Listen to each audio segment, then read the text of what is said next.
ये पूरा देश धमकी पर जीता है, धोखेबाजी करता है, अपने ही एलाइज के साथ आतंकवादियों को पनाह देता है और फिर किस प्रकार से डिनायल में रहता है। अभी मैडम ने कहा पाकिस्तान की रियलिटी को हमने एक्सेप्ट नहीं किया।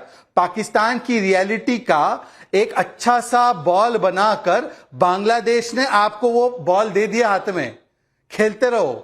और बांग्लादेश के बाद बलूचिस्तान ने भी आपकी रियलिटी का दूसरा बॉल बनाया है और वो भी आपके हाथ में दे दिया है। जहां तक उज़्मा जी है, उज़्मा जी आपको पता है अभी हम लोग रफाल खरीद रहे हैं, एक्स्ट्रा रफाल खरीद रहे हैं। जितना पैसा हम रफाल में खर्च कर रहे हैं ना, उतना इनका पूरा बजट है।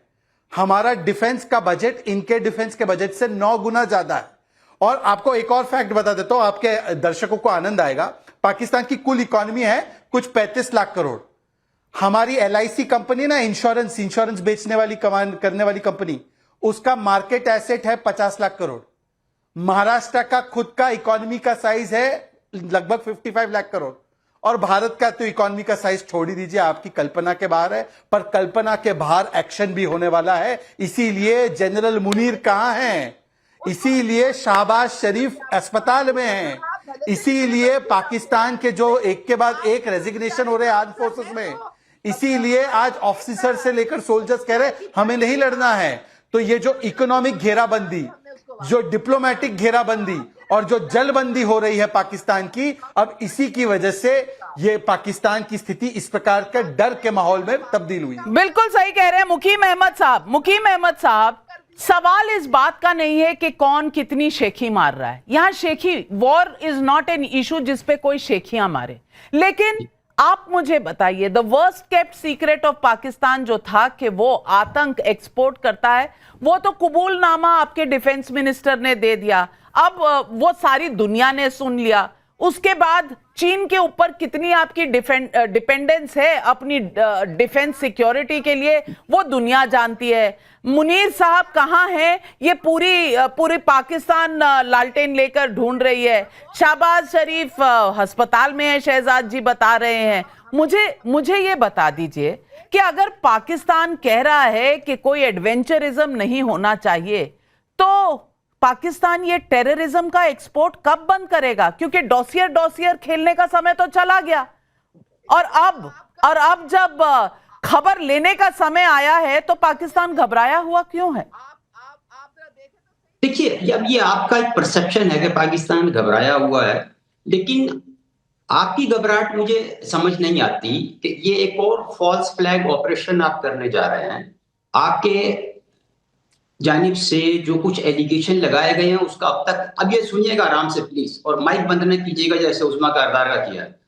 ये गुजारिश ये है कि कोई प्रूफ अभी तक सामने नहीं आया। 6वां या 7वां दिन है उस घटना के बाद।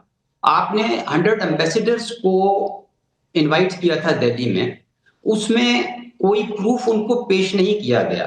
न्यूयॉर्क टाइम्स की रिपोर्ट है कि पाकिस्तान के ऊपर ये ब्लेम डाला जा रहा है। दूसरा, रॉबिन राफेल जो अभी शहजाद भाई अभी आपकी बारी है मेरे बाद। रॉबिन राफेल जो साबिक नायब वजीर खारजा हैं अमेरिका की, उन्होंने कहा, वैसे न्यूयॉर्क टाइम्स को अमेरिका के फॉरेन डिपार्टमेंट ने करेक्ट कर दिया है। आपने नोट ना किया हो तो आपको भिजवा दूं वो फैक्ट शीट, क्योंकि फैक्ट शायद आप लोग देखते नहीं है। मैं जिस न्यूयॉर्क टाइम्स का आप हवाला दे रहे हैं ना, मैं हवाला दे रहा हूं, ठीक है, हाँ, उसको अमेरिका फैक्ट चेक कर चुका है। देखिए, मुझे वक्त दे दें, फिर आप बाद में दुरुस्ती कर लीजिएगा। मेरी बात तो मुकम्मल होने दें, आप इजाजत दें ना मुझे, जब बुला लिया तो बोले जी।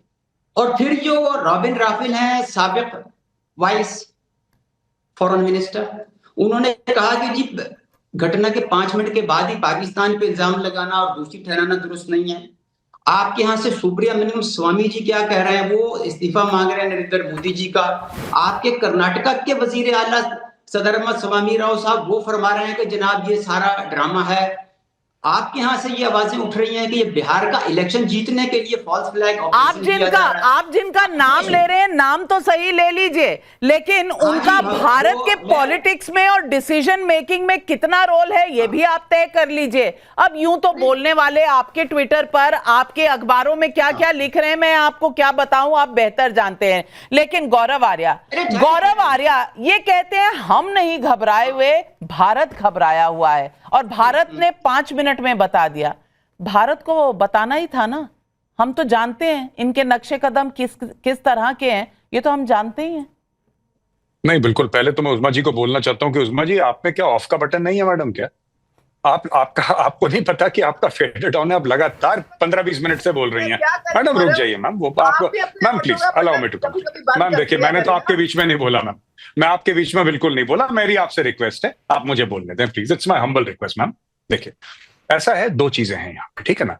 आप कुछ भी बोलें, फॉल्स फ्लैग ऑपरेशन, या हर समय, अब वो साहब जो थे वो टाई पहने हुए हैं, पाकिस्तान के पैनलिस्ट, मैं माफी चाहता हूं, मैं उनका नाम नहीं जानता, वो कह रहे हैं कि साहब ये जो पूरा मामला है ना, एक साबिक किसी अमेरिकन ऑफिशियल ने ये बोला है कि 5 मिनट, वो इसीलिए साबिक है क्योंकि वो बकवास करती थी। Now she does not have a job, she is gone, retired.